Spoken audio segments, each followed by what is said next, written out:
Izin Bapak Ibu membuka acara dengan pantun. Pergi ke pasar sewaktu pagi, hendak membeli sebotol madu. Senang dapat berjumpa lagi dalam press release BPS Provinsi Bengkulu. Assalamualaikum warahmatullahi wabarakatuh. Selamat siang dan salam sejahtera bagi kita semua.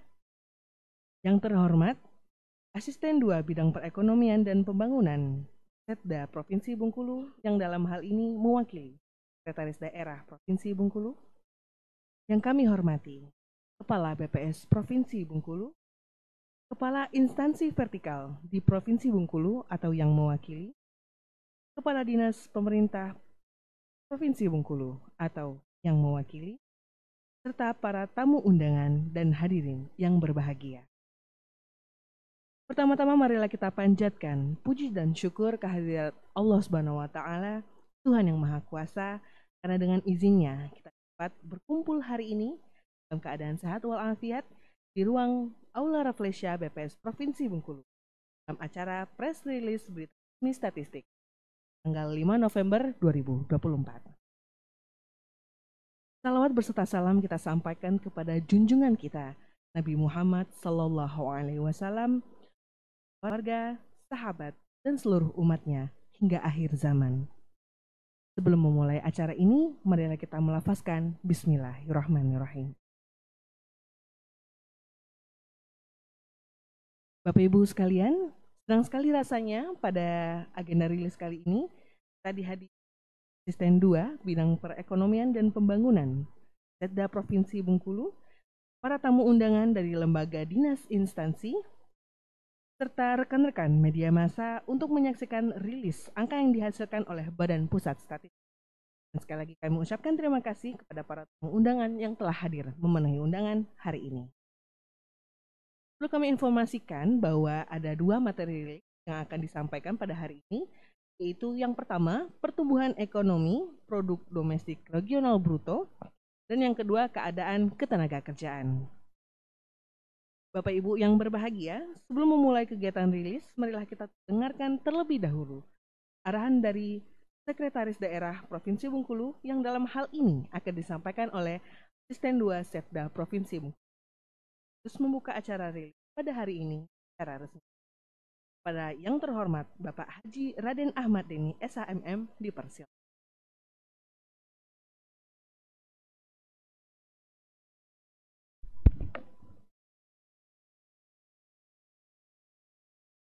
Bismillahirrahmanirrahim. Assalamualaikum warahmatullahi wabarakatuh. Yang kami hormati Kepala BPS Provinsi Bengkulu, yang kami hormati yang mewakili dari Bank Indonesia, yang kami hormati Bapak Ibu Kepala OPD atau yang mewakili, yang kami hormati seluruh peserta acara kita pada hari ini. Pertama, mari kita panjatkan puji syukur kepada Allah Subhanahu wa taala, di mana berkah rahmat dan ridhonya lah pada siang hari ini kita masih diberi kesehatan sehingga kita dapat melaksanakan aktivitas pada hari ini untuk menyaksikan press release berita resmi statistik. Salam tersampaikan pada junjungan kita Nabi besar Muhammad SAW. Berkat beliau kita hidup dalam keimanan. Pak Win yang kami hormati, dalam kesempatan ini izinkan kami menyampaikan permohonan maaf Pak Sekda yang belum bisa hadir di tengah-tengah kita pada siang hari ini. Beliau memerintahkan kami mewakili Sekda untuk hadir di acara. Bapak Ibu hadirin yang kami hormati, pada hari ini kita nanti akan menyaksikan press release berita resmi statistik kita terkhusus untuk bulan 3. Sebagaimana kita ketahui bersama bahwa 2024 ini akan berakhir tinggal beberapa hari. Termasuk tadi saya mengambil apel, saya juga menyampaikan dengan kawan di hadapan Pak Sekda bahwa waktu kita ini sangat singkat. Artinya bagaimana kita ingin merealisasikan program-program kegiatan kita yang sudah kita rencanakan di tahun 2024. Dan tahun 2024 ini akan kita akhiri. Kalau di kami Pak Win, untuk anggaran ini hanya bisa dicarikan sebatas tanggal 20. Lewat itu tidak pajak cair lagi Pak. Ya, selesai sudah. Artinya sisa waktu inilah yang harus segera kita realisasi program kegiatan. Sebagaimana kita ketahui bersama dan tadi kami menyaksikan apa yang disampaikan oleh PLT dari Ketua PS Pusat, memang persoalan permasalahan kita ini masih di tenaga kerja kita. Ini tidak bisa kita pungkiri.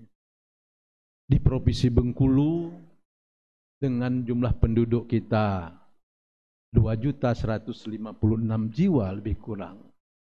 Kalaulah kita melihat dari luas wilayah, kita cukup luas. Hampir 21.000 km persegi luas Provinsi Bengkulu. Tapi persoalan permasalahan di kita adalah bagaimana tenaga kerja kita dan bagaimana menciptakan lapangan kerja kita. Tadi sedikit kami bicara dengan Pak Win bahwa tenaga kerja kita ini terkadang masih menengah ke bawah pendidikan. Yang menengah ke atas artinya kalaulah kita melihat pendidikan, Bengkulu ini menelurkan sarjana, baik itu dari universitas negeri dan swasta, itu 1 tahun itu puluhan ribu. Lah kalau kita melihat puluhan ribu ini hanya berapa persen yang memang langsung mendapat pekerjaan? Baik itu pekerjaan yang ada di dalam Provinsi Bengkulu ataupun di luar Provinsi Bengkulu.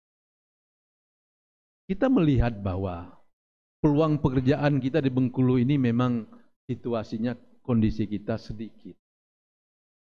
Baik itu perusahaan-perusahaan swasta kita yang bergerak di bidang pertambangan ataupun usaha lain, ini masih sedikit. Perkebunan kita ada 42 perkebunan besar ada di Bengkulu. Tapi kan rata-rata perkebunan ini kan hanya menerima untuk tenaga-tenaga perkantoran hanya berapa persen. Selebihnya kan banyaknya di lapangan seperti itu. Artinya terkadang tidak lagi melihat pendidikan. Nah inilah menjadi persoalan permasalahan di kita. Bagaimana kita ingin mencoba meningkatkan ekonomi Bengkulu, terkhusus tenaga kerja yang ada di Provinsi Bengkulu. Kita banyak persoalan permasalahan tentang ini.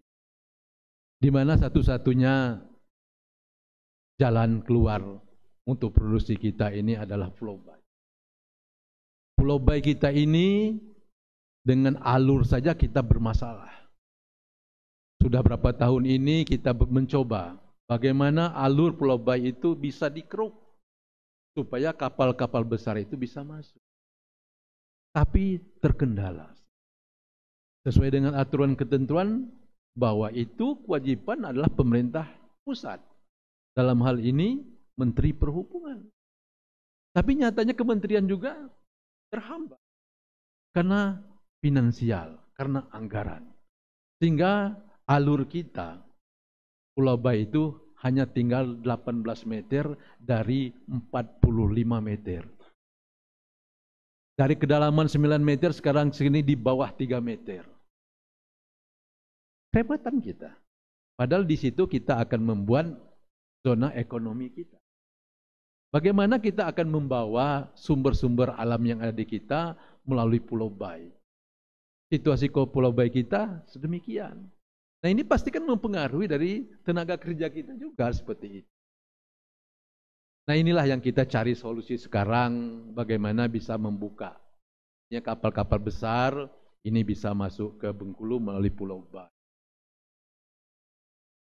Kalaulah di bidang pertambangan, kita cukup besar. Pengeluaran batu bara kita, dari perkebunan kita. Perkebunan kita 42 pengusaha besar. Kita dari segi perkebunan sawit, itu mengeluarkan 1 tahun kita 1,3 juta ton per tahun. Itu dari sawit. Tapi kita masih menyayangkan Pak. CPO kita tidak lewat melalui Pulau Bayi. Yang lewat Pulau Bayi lebih kurang hanya 300 sekian juta ton saja. Ribu ton. Yang sejutanya tidak lewat Pulau Bayi. Yang lewat ke Sumatera Barat lewat Padang, ke bawah lewat Sumatera Selatan, dari ujung lewat Lampung. Nah ini salah satu bagian, artinya sumber-sumber alam kita yang memang kita tidak bisa menarik daripada pendapatan itu. Kita punya cangkang, juga tidak lewat kita. Nah dari segi produksi batu bara, kita di samping memang batu bara yang dikeluarkan oleh kawan-kawan dari Bengkulu Utara, yang masih separuh masih lewat Pulau Bayi. Pulau Bayi ini kan kalau kemarin kalau memang alur itu dalam, itu kan bisa 8.000 ton sekian sekali kapal keluar. Sekarang itu tinggal 4.000 ton ke bawah. Itu juga masih menunggu air pasang baru bisa masuk keluar. Nah inilah harapan-harapan kita bahwa ekonomi Bengkulu ini harus kita tingkatkan melalui alur-alur itu. Dan juga kita memang akan membuat bagaimana prospek pada pekerjaan kita sehingga kita bisa meningkatkan tenaga-tenaga kita ini bisa mendapat pekerjaan. Karena lapangan pekerjaan kita sangat sedikit di Bengkulu ini. Nah, mudah-mudahan nanti kita sebagai bahan kita press release pada hari ini kita akan melihat bagaimana situasi kondisi yang sebenarnya terjadi di Provinsi Bengkulu seperti ini. Nah, ini juga kita mendapat tantangan Pak Win. Ketika kita mendengar ya pidato perdananya Pak Presiden, Pak Prabowo yang mempertanyakan kebenaran daripada data-data, yang menyampaikan bahwa kita jangan bangga dulu, jangan riang dulu, ya. Apakah benar antara permukaan dengan dalam itu sama kira-kira? Apakah benar data-data kita ini dengan kenyataan yang ada di lapangan? Nah ini PR kita, tantangan bagi kita. Ya, bagaimana kita bisa menjawab bahwa itu adalah benar. Jadi Bapak Ibu hadirin yang kami hormati, kami mengucapkan selamat kepada BPS pada hari ini akan menyampaikan press release berita resmi statistik yang merupakan bagian bahan bagi pemerintah juga dalam mengambil kebijakan-kebijakan apa yang harus dilakukan di tahun 2025. Karena data-data ini penting, ya. Karena data resmi oleh pemerintah kita ya dikeluarkan oleh statistik. Statistik. Walaupun terus terang Pak Win, saya pernah waktu masih Sekda Rejang Lebong mempertanyakan juga, ya, antara data kenyataan itu dengan data statistik kita. Karena kita statistik ini kan 2 tahun sekali, 3 tahun kali penilaian ke belakang itu Pak, untuk kita sampaikan ke depannya itu. 2 tahun ya. Nah, 2 tahun itu banyak sekali perubahan yang terjadi di lapangan. Tapi kita harus bisa membuktikan bahwa memang betul ya, asumsi kita, prediksi kita melalui data statistik itu bisa menjawab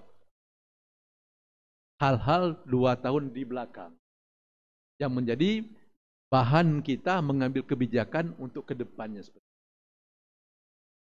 Nah ini kita Provinsi Bengkulu kemarin sudah Pak Gubernur sudah menyampaikan nota keuangan dan pada hari ini juga jawaban daripada masing-masing fraksi. Artinya ingin melihat keuangan pemerintah Provinsi Bengkulu yang disusun oleh kepala-kepala melalui TPID ini tim anggaran pemerintah daerah sejauh mana? Sejauh mana? Karena kalaulah APBD murni kita Pak Win, artinya yang didapat dari DAU, dari PAD kita, ini masih sulit kita menembus di atas 3 triliun.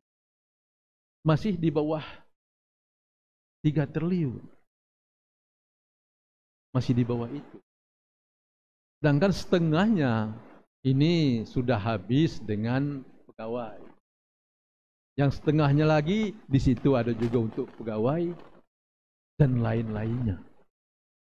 Seperti itu. Jadi memang situasi kondisinya demikian. Karena DAO ini tidak bisa kita serta-merta bisa minta dengan pusat. Karena sudah ada aturan main, ukuran-ukurannya itu. Dengan luas wilayah, jumlah penduduk dan sebagainya. Sudah ada aturannya. Seperti itu. Nah, tinggal kami mencoba melalui kepala-kepala OPD itu untuk menggali sumber-sumber pendapatan di luar itu dengan DAO, dengan DAK, tugas pembantuan dan sebagainya yang bisa ditarik ke Provinsi Bengkulu. Nah, kita mengharapkan berapa sektor tadi dan sekarang kami masih fokus Pak Win bagaimana alur itu kembali Pulau Bayi harus bisa dikeruk Pak. Ini kita masih coba mensondingkan antara Pelindo dengan pihak pengusaha batubara, kita patungan. Ya, kita patungan untuk ngeruk seperti itu. Mudah-mudahan kalau ini bisa kapal besar masuk, semuanya bisa lagi. Bapak Ibu hadirin yang kami hormati, mungkin itu sebagai pengantar yang dapat kami sampaikan kesempatan ini. Sekali lagi atas nama pemerintah provinsi mengucapkan terima kasih kepada BPS, Pak Win dan kawan-kawan. Artinya sudah bisa merilis masalah statistik kita di triwulan ketiga ini. Mudah-mudahan ini tetap menjadi acuan. Karena di acuannya kita pemerintah daerah dan acuannya dewan kita. Supaya ini bisa dipakai untuk mengambil kebijakan-kebijakan ke depan. Maka dengan mengucapkan Bismillahirrahmanirrahim, press release berita resmi statistik pada hari ini kita nyatakan dibuka. Demikian, terima kasih. Wabillahi taufiq wal hidayah. Assalamualaikum warahmatullahi wabarakatuh.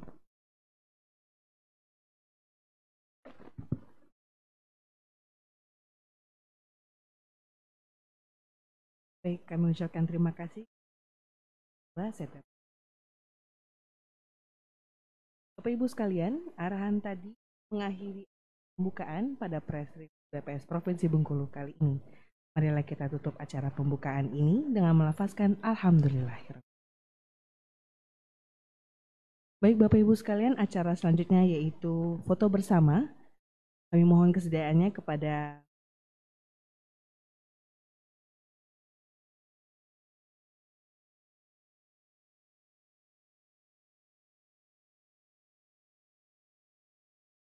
Bismillahirrahmanirrahim. Assalamualaikum warahmatullahi wabarakatuh. Selamat siang. Salam sejahtera untuk kita semua. Yang saya hormati Bapak dan Ibu yang mengikuti acara pada siang hari ini, yaitu rilis berita resmi statistik, yaitu yang pertama indikator terkait dengan pertumbuhan ekonomi, dan yang kedua adalah keadaan angkatan kerja.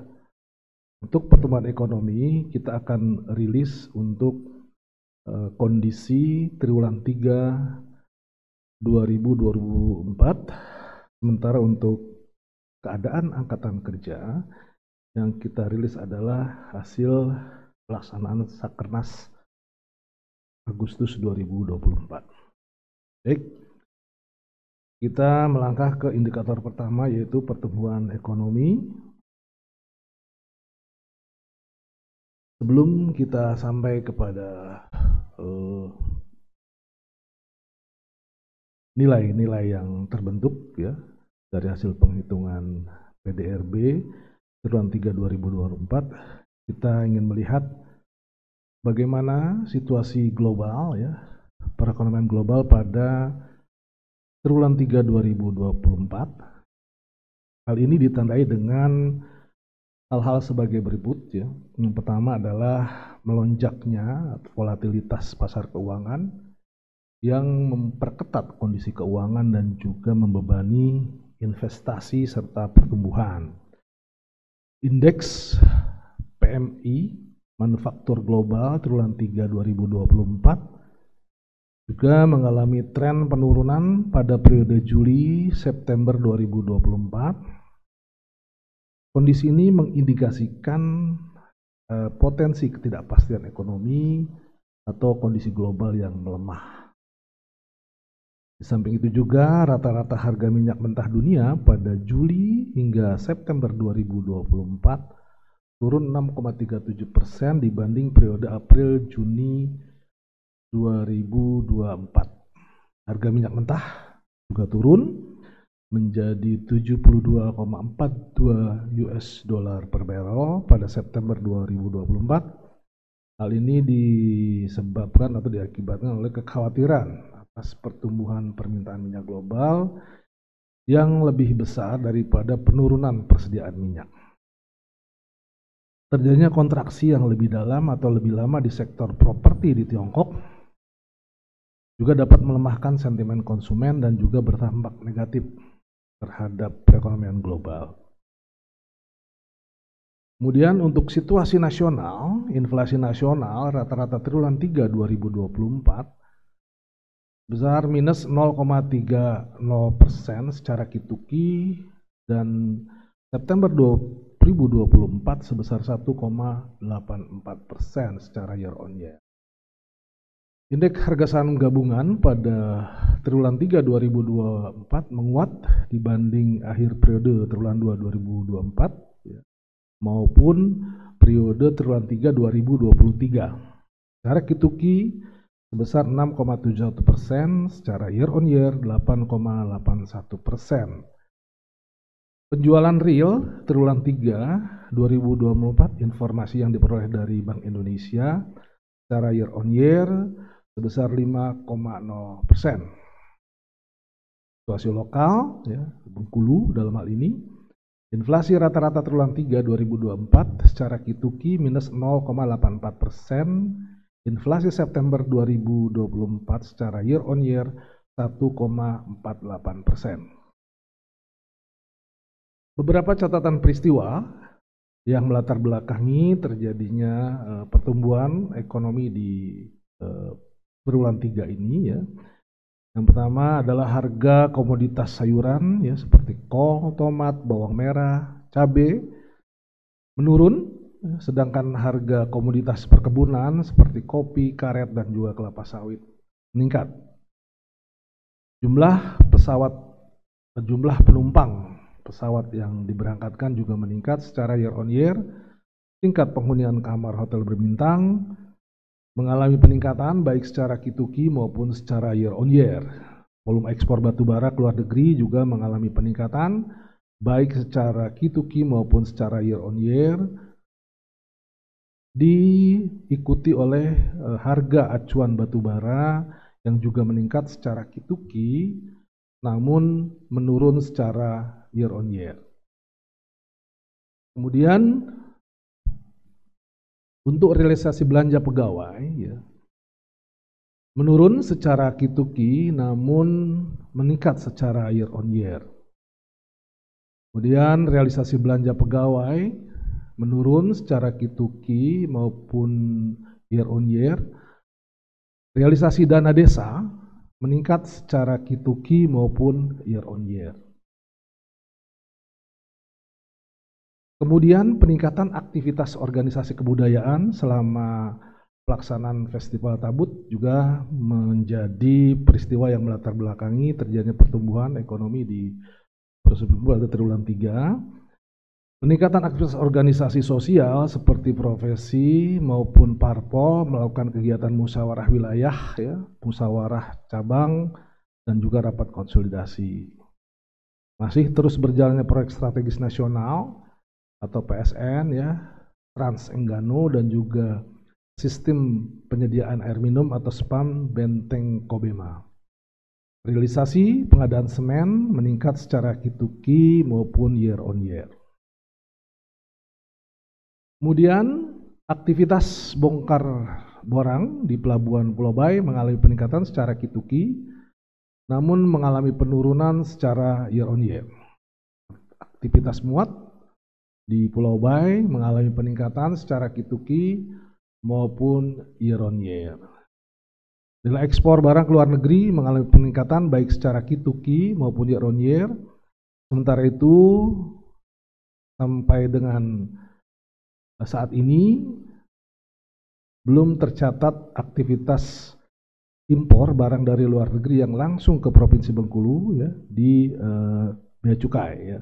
Sehingga hingga saat ini belum ada laporan terkait dengan impor yang langsung ke Provinsi Bengkulu.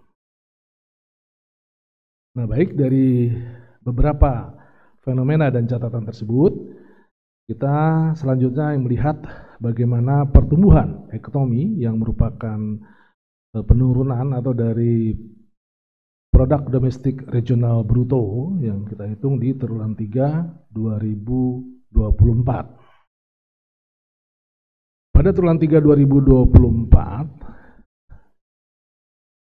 PDRB yang tercipta sebesar 25,82 triliun atas dasar harga berlaku dan 13,55 triliun rupiah atas dasar harga konstan.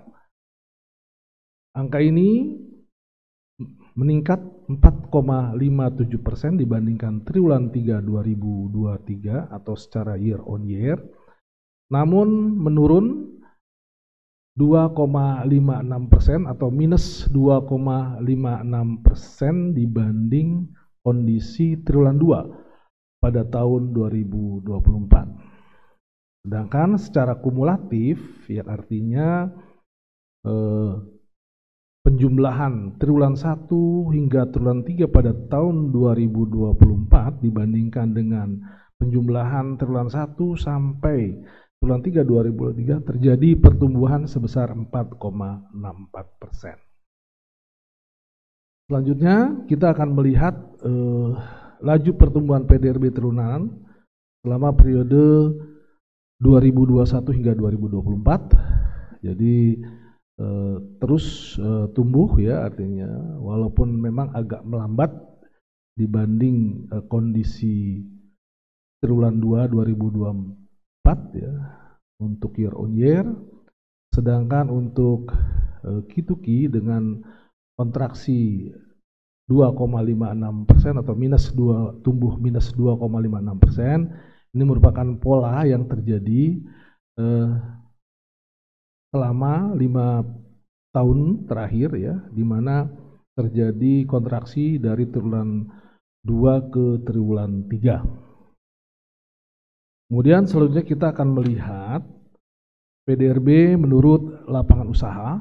Kita akan melihat pertumbuhan dan kontribusi PDRB triwulan 3 2024 dan juga lapangan usaha yang menjadi sumber pertumbuhan PDRB di triwulan 3 2024. Untuk Q2Q sudah disebutkan sebelumnya bahwa Q2Q terjadi kontraksi minus 2,56% ya. 3 lapangan usaha atau 3 sektor yang mengalami kontraksi terdalam ya.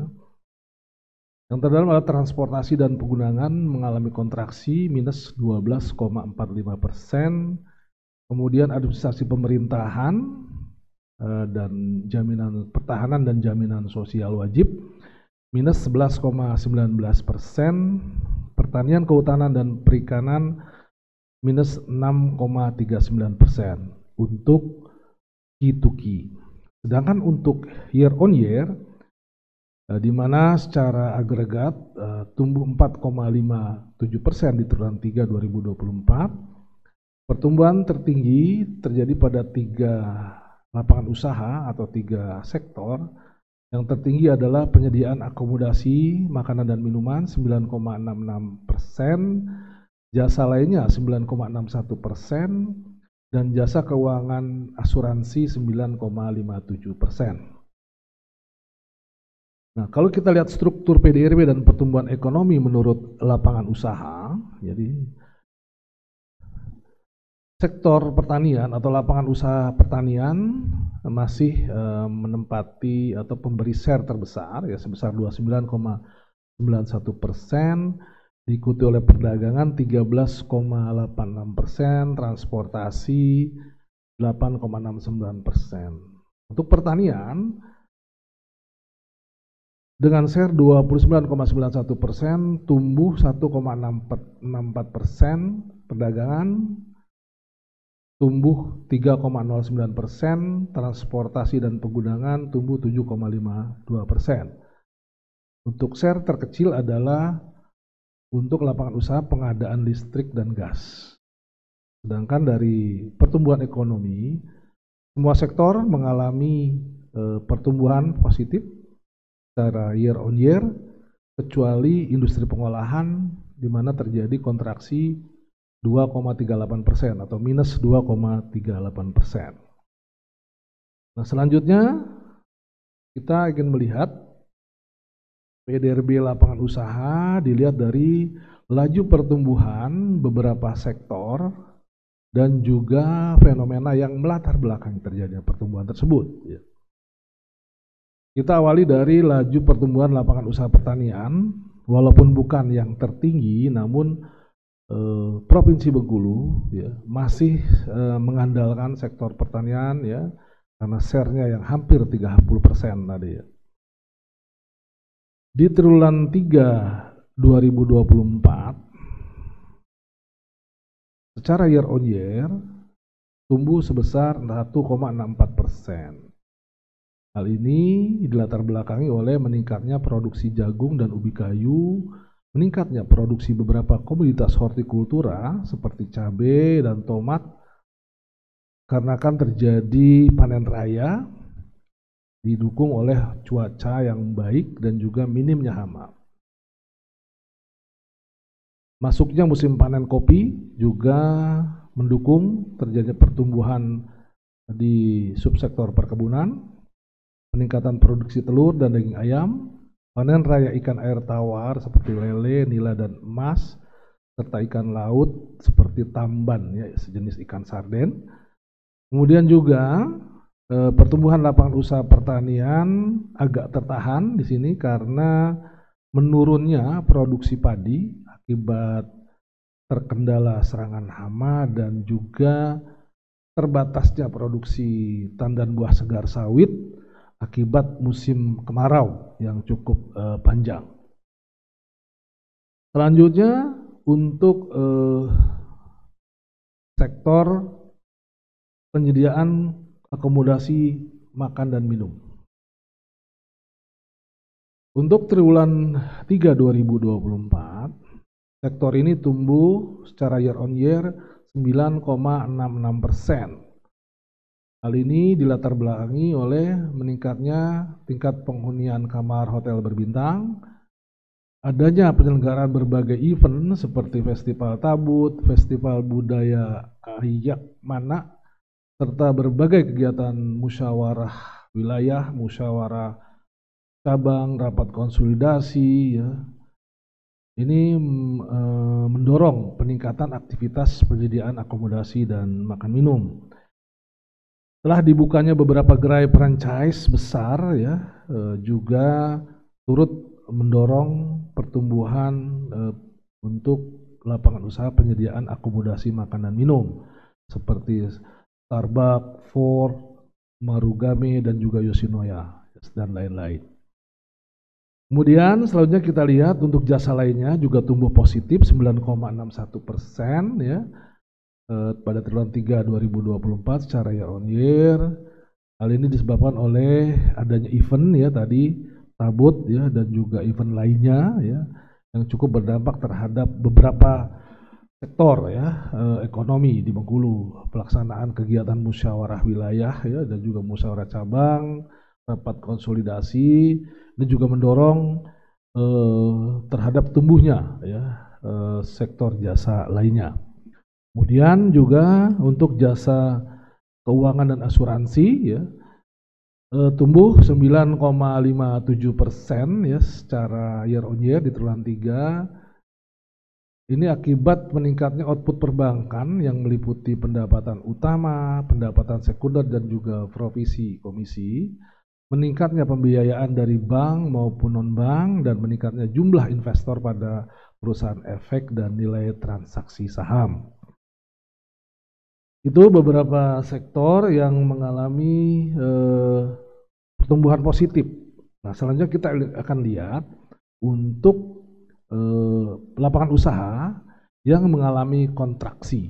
Ya, satu-satunya lapangan usaha yang mengalami kontraksi di triwulan 3 secara year-on-year adalah untuk lapangan usaha industri pengolahan. Terkontraksi 2,38% atau tumbuh minus 2,38% pada triwulan 3 2024 ya, secara year-on-year. Disebabkan karena menurunnya kinerja industri makanan dan minuman, khususnya CPO, karena terbatasnya pasokan bahan baku tanah dan buah segar sawit akibat musim kemarau. Kemudian juga menurunnya kinerja industri karet, barang dari karet dan plastik, karena berkurangnya pasokan bahan baku karet. Nah, selanjutnya kita akan lihat sumber pertumbuhan ekonomi Bengkulu ya. Jadi dari pertumbuhan sebesar 4,57% pada triwulan 3 2024, transportasi dan pengundangan merupakan sumber pusat atau sumber pertumbuhan terbesar pada triwulan 3 2024 dengan andil sebesar 0,60%. Kemudian diikuti oleh administrasi pemerintahan, pertahanan dan juga jaminan sosial wajib 0,53%. Selanjutnya adalah di perdagangan besar, eceran dan reparasi mobil dan motor sebesar 0,48%. Nah, selanjutnya kita akan lihat kalau tadi menurut lapangan usaha, kita akan lihat bagaimana gambaran PDRB menurut pengeluaran. Kita akan lihat pertumbuhan dan kontribusi PDRB dari masing-masing komponen dan yang menjadi sumber pertumbuhan PDRB dari sisi pengeluaran. Nah, dari 6 komponen pengeluaran dalam triwulan 3 2024, 3 komponen tumbuh positif secara Q2Q dan 3 komponen tumbuh kontraksi atau negatif secara Q2Q. 3 komponen yang tumbuh secara positif adalah pembentukan modal tetap bruto 7,52%, konsumsi lembaga non-profit 2,58%, ekspor 2,42%. Konsumsi pemerintah kontraksi 8,66% atau minus 8,66%, konsumsi rumah tangga minus 3,82%, impor minus 1,14%. Untuk PDRB triwulan 3 secara year on year ya, dengan agregat tumbuh 4,57%, semua komponen pengeluaran tumbuh positif ya. Yang tertinggi adalah konsumsi lembaga non-profit tumbuh 10,64%, diikuti oleh konsumsi pemerintah 6,13%, konsumsi rumah tangga 5,06%, pembentukan modal tetap bruto 4,61%, impor 3,16%, dan ekspor 1,39%. Nah, kalau kita lihat struktur PDRB dan pertumbuhan ekonomi menurut pengeluaran konsumsi rumah tangga memberikan share terbesar 59,82%, tumbuh 5,06% secara year on year. Impor share 49,47%, tumbuh 3,16%. Pembentukan modal tetap bruto tumbuh 39,34%, memberikan share 39,34%, tumbuh 4,61%. Ekspor memberikan share 31,83%, tumbuh 1,39%. Pengeluaran konsumsi pemerintah memberikan andil atau share 16,23%, tumbuh 6,13%. pengeluaran konsumsi lembaga non-profit rumah tangga memberikan share 2,48%, tumbuh 10,64%.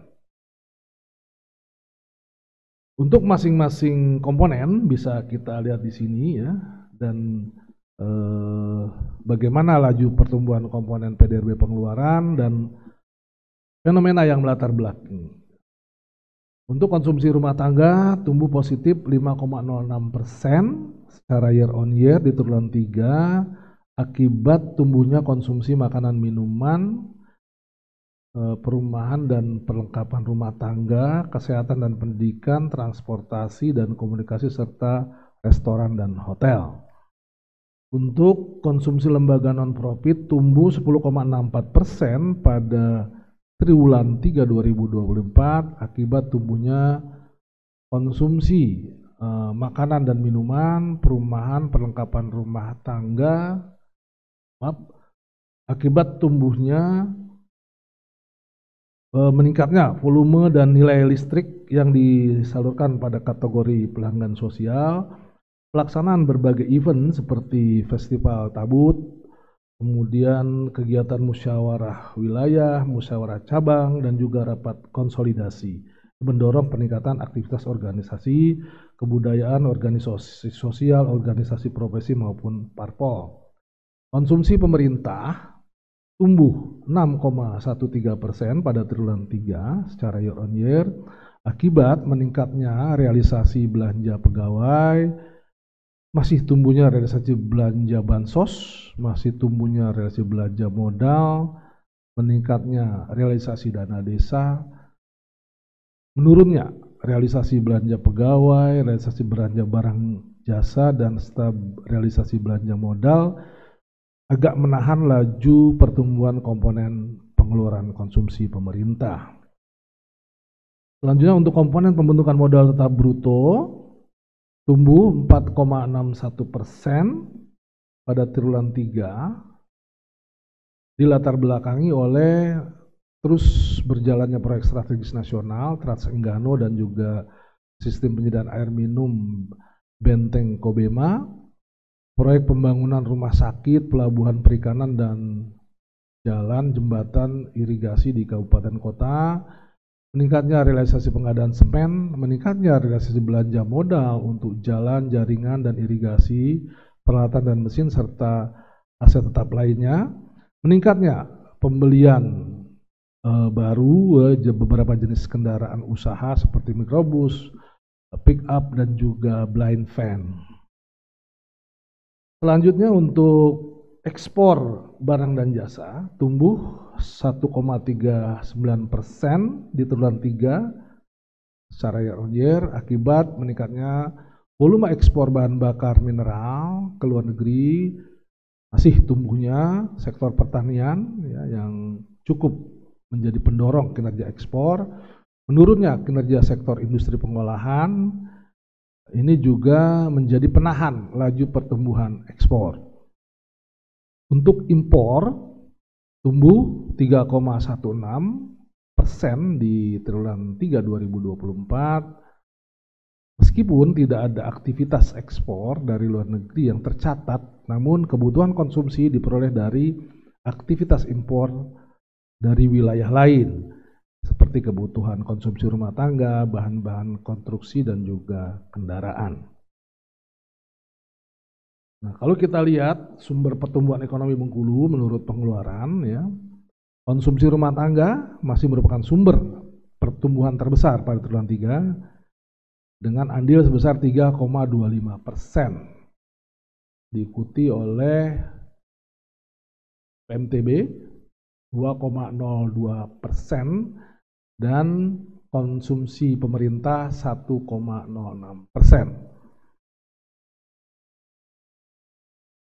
Kemudian kita ingin lihat bagaimana posisi Provinsi Bengkulu di Pulau Sumatera. Ya. Jadi pada triwulan 3 2024 ya, dengan year on year ya, pertumbuhan year on year sebesar 4,57%. Masih dalam kategori relatif baik di sini ya. Jadi memang yang terbesar share di Sumatera adalah Sumatera Utara dengan 23,54%, disusul Riau 22,94%, sementara Bengkulu share-nya 2,08%. Dan hanya 2 wilayah ya secara kituki yang mengalami kontraksi, yaitu Bengkulu minus 2,56% dan Kepulauan Bangka Belitung minus 0,86%.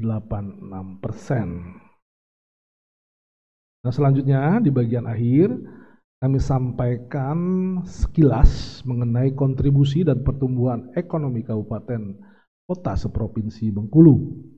Pada agak berbeda kalau untuk Provinsi Bengkulu kita tampilkan kondisi triwulan 3 2024 secara year on year. Maka untuk penghitungan pertumbuhan ekonomi per kabupaten triwulanan, yang kita tampilkan di sini adalah triwulan 2 2024. Dari 10 kabupaten kota secara year on year, pertumbuhan tertinggi adalah Kota Bengkulu 5,20%, kemudian Bengkulu Tengah 1,06%, Kepahyang 4,87%, Lebong 4,9%, Mukomuko 5,01%, Seluma 5,08%, Taur 5,39%, Bengkulu Utara 3,18%, Rejang Lebong 5,34%, Bengkulu Selatan 4,86%. Jadi semua masih tumbuh positif. Memang yang tertinggi adalah Kota Bengkulu 5,20% dan Bengkulu Tengah 1,06%. Rendahnya pertumbuhan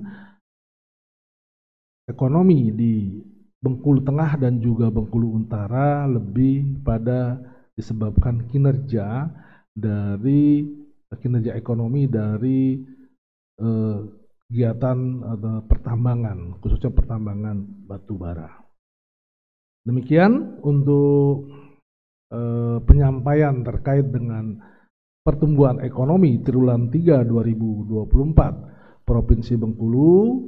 Untuk selanjutnya kami akan sampaikan gambaran bagaimana kondisi ketenaga kerjaan Provinsi Bengkulu, kondisi Agustus atau dari hasil pendataan survei Angkatan Kerja Nasional bulan Agustus 2024. Sepanjang periode atau kita secara year on year, sebenarnya kita bandingkan antara periode 2 Agustus 2024 terhadap Agustus 2023 ya, terjadi atau kinerja atau penyerapan tenaga kerja sebanyak 31.619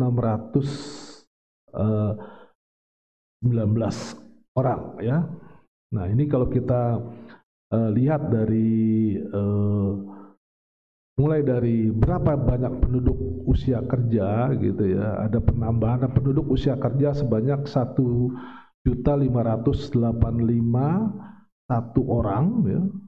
Ada peningkatan sebanyak 23.666 orang dibanding kondisi Agustus 2023.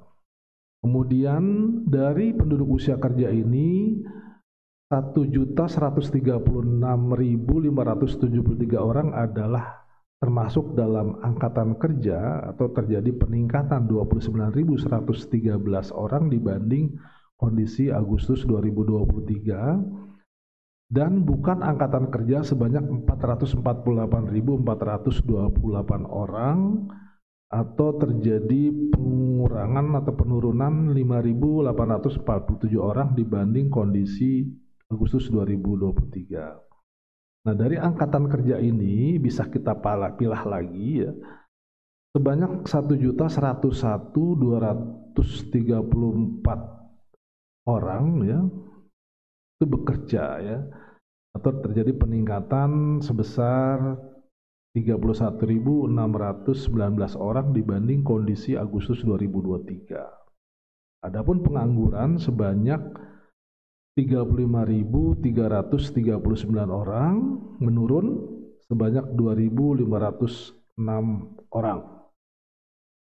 Dari penduduk yang bekerja bisa kita pilah di sana yang bekerja penuh, ya bekerja penuh adalah mereka yang bekerja minimal selama 35 jam seminggu, ya. Itu ada sebanyak 680.943 orang, meningkat ya dibanding kondisi 2023, ada peningkatan sebanyak 2.640 orang. Sedangkan untuk pekerja paruh waktu, yaitu adalah mereka yang bekerja kurang dari 35 jam seminggu, tetapi tidak mencari pekerjaan atau tidak bersedia menerima pekerjaan lain. Itu ada sebanyak 309.625 orang atau naik 17.847 orang. Setengah pengangguran ya, adalah orang yang bekerja kurang dari 35 jam seminggu dan masih mencari atau menerima pekerjaan tambahan. Ini ada sebanyak 110.666 orang atau naik 11.132 orang. Nah ini bisa kita simpulkan ya, jadi proses dari kinerja perekonomian yang baru saja kita sampaikan tadi pada saat melihat bagaimana pertumbuhan ekonomi ya, ini dampaknya terhadap ketenaga kerjaan di Provinsi Bengkulu. Selanjutnya kita akan lihat tingkat partisipasi angkatan kerja ya, kita bedakan menurut jenis kelamin ya. Jadi pada Agustus 2024 ya, tingkat partisipasi angkatan kerja baik laki-laki maupun perempuan meningkat dibanding kondisi Agustus 2023. Secara agregat bisa kita lihat terjadi peningkatan di mana pada Agustus 2024 sebanyak 71,71% ya, lebih tinggi dibanding kondisi Agustus 2023, di mana pada saat itu adalah 70,91%. Demikian juga kalau kita pilah berdasarkan laki-laki dan perempuan, untuk laki-laki meningkat dari 84,99 di Agustus 2023 menjadi 85,10 di Agustus 2024.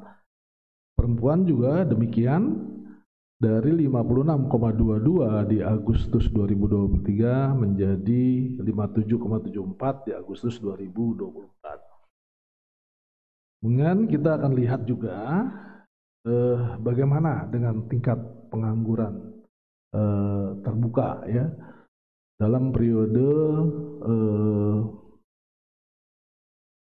5 tahun terakhir kita lihat. Jadi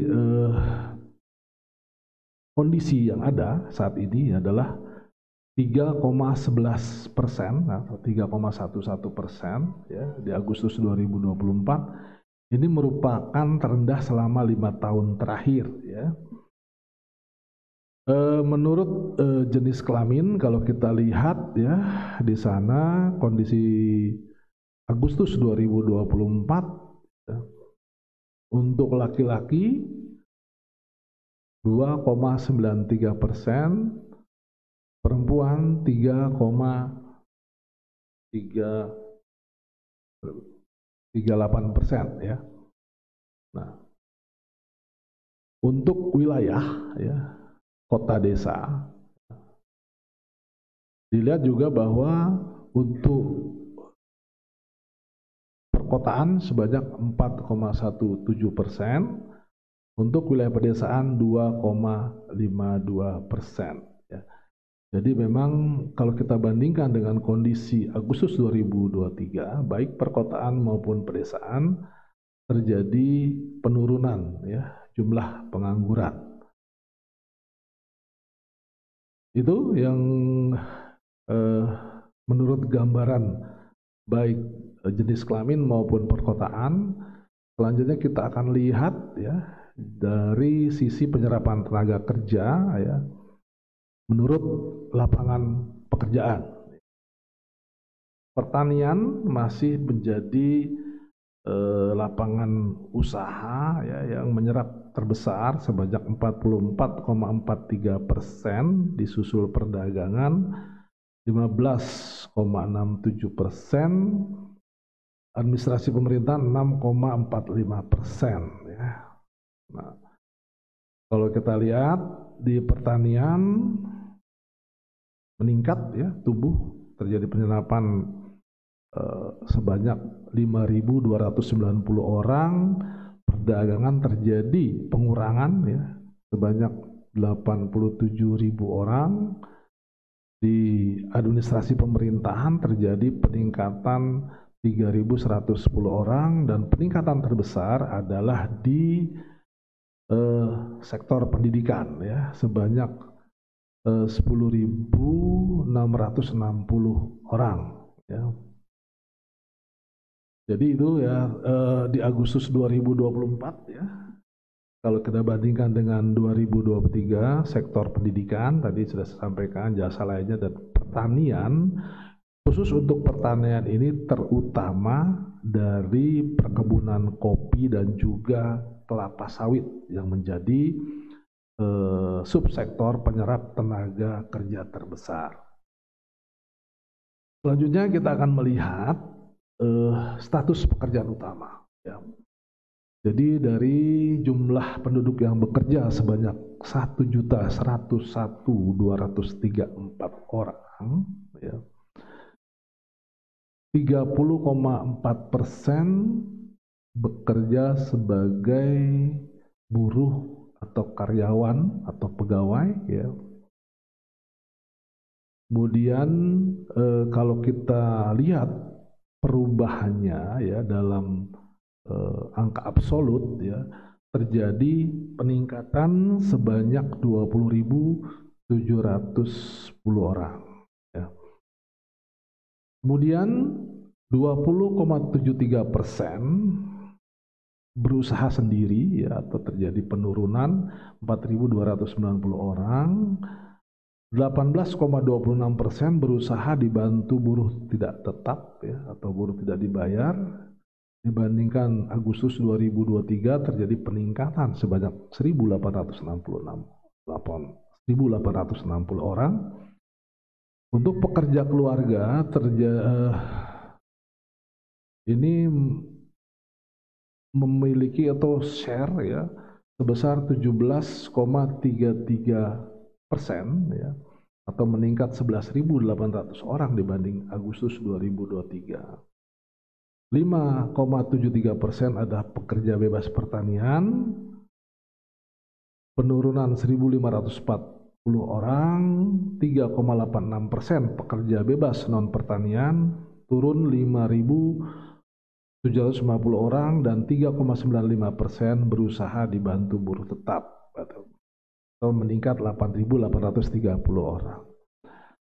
Nah, kalau kita perhatikan dari proporsi pekerja yang kita anggap bekerja di sektor formal dan informal, ya. Jadi kalau untuk sektor formal ini adalah pekerja yang berusaha, yang masuk dalam kelompok formal, berusaha dibantu buruh tetap dan buruh. Ya, jadi ada dua kategori ya masuk dalam formal, yaitu untuk yang berusaha dibantu buruh tetap dan statusnya sebagai buruh atau karyawan. Sedangkan yang informal adalah berusaha sendiri, berusaha dibantu buruh tidak tetap, ya, pekerja bebas, dan juga pekerja keluarga tidak dibayar.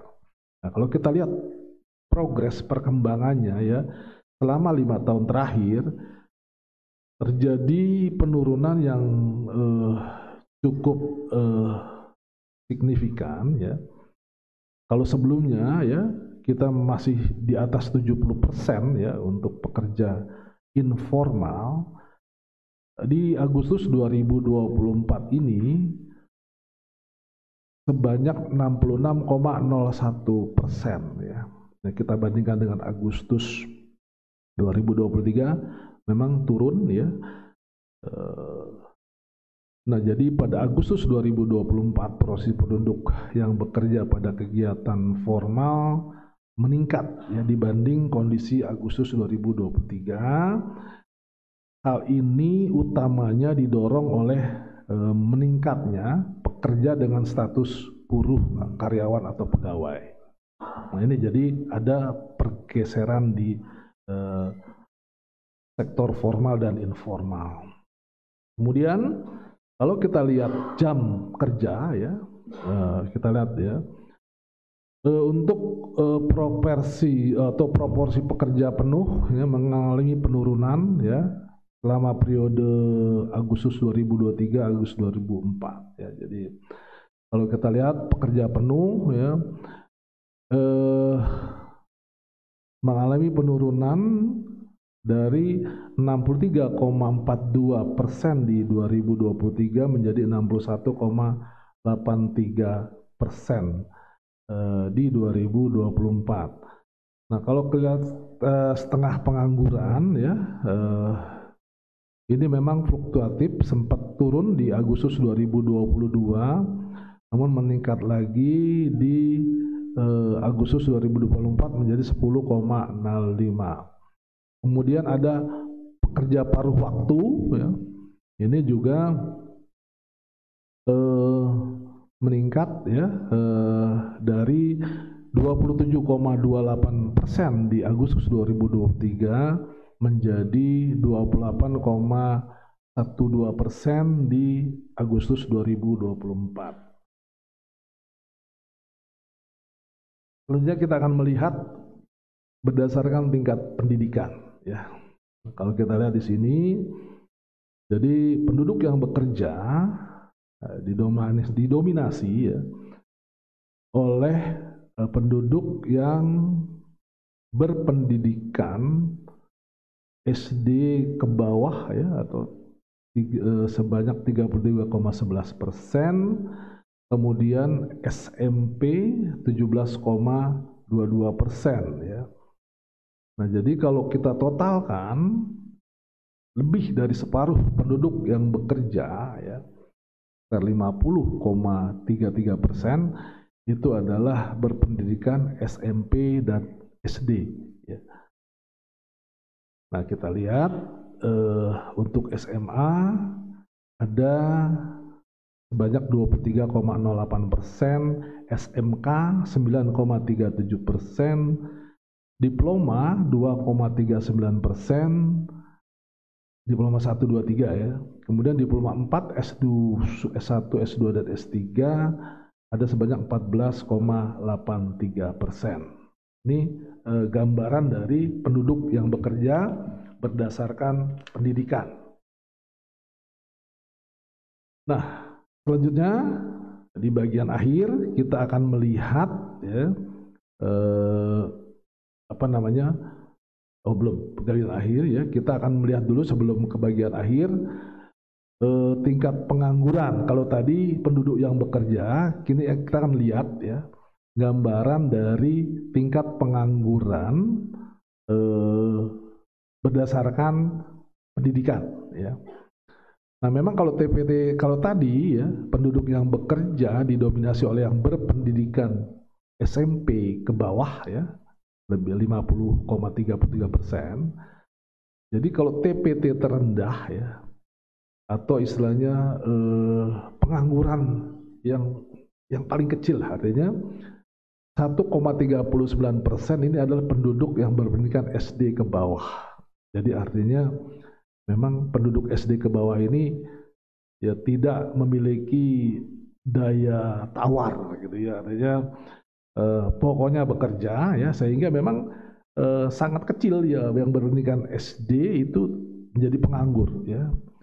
Sedangkan pengangguran tertinggi sebesar 5,70% ini pada jenjang pendidikan diploma 1, 2, dan 3 ya. Nah, kemudian kalau yang lebih spesifik lagi kita akan lihat bagaimana tingkat pengangguran terbuka untuk sekolah kejuruan. Ya, ini kan memang dipersiapkan untuk tenaga-tenaga yang setelah selesai langsung bekerja. Nah, di sini kalau kita lihat memang trennya semakin menurun. Artinya pengangguran terbuka dengan tingkat pendidikan SMK ini cenderung semakin menurun, ya, di mana pada Agustus 2023 itu sebanyak 5,71%, di Agustus 2024 ini menjadi 4,86%. Itu terkait dengan pengangguran berdasarkan tingkat pendidikan. Nah, bagaimana gambaran dari tingkat pengangguran terbuka seluruh kabupaten kota yang ada di Provinsi Bengkulu? Jadi pada Agustus 2024, tingkat pengangguran terbuka seluruh kabupaten ini mengalami penurunan jika dibandingkan dengan Agustus 2023. Jadi TPT tertinggi tercatat di Kota Bengkulu, ya, sebesar 5%, dan terendah di Kepahyang 2,37%, ya. Jadi kalau kita ambil sebagai nilai tengah gitu atau rata-rata, Provinsi Bengkulu 3,11% tadi seperti yang sudah saya sampaikan. Jadi ada 3 kabupaten kota yang tingkat penganggurannya di atas Kota Bengkulu, ya, di atas Provinsi Bengkulu, ya, secara rata-rata lah, ya. Jadi Kota Bengkulu 5%, Kaur 3,71%, dan Bengkulu Selatan 3,25%. Sementara untuk kabupaten lain, ya, ini berada di bawah nilai tengah tadi, nilai acuan lah, nilai rata-rata, ya, yaitu Provinsi Bengkulu. Itu ya terkait dengan kondisi ketenagakerjaan atau kondisi angkatan kerja Provinsi Bengkulu untuk hasil pendataan Sakernas Agustus 2024. Demikian, untuk lebih detail silahkan Bapak dan Ibu mengunjungi website kami, ya. Setelah rilis ini akan kami unggah gitu, ya, untuk dapat dimanfaatkan oleh Bapak dan Ibu secara lebih detail melalui naskah berita resmi statistik yang setelah rilis ini akan kami segera kami unggah, ya, untuk bisa menjadi bahan pengambilan kebijakan bagi Bapak dan Ibu yang sangat berkepentingan dengan informasi terkait dengan pertumbuhan ekonomi dan juga ketenagakerjaan di Provinsi Bengkulu. Demikian yang bisa kami sampaikan. Terima kasih atas perhatian. Saya akhiri, wabillahi taufiq. Wassalamualaikum warahmatullahi wabarakatuh.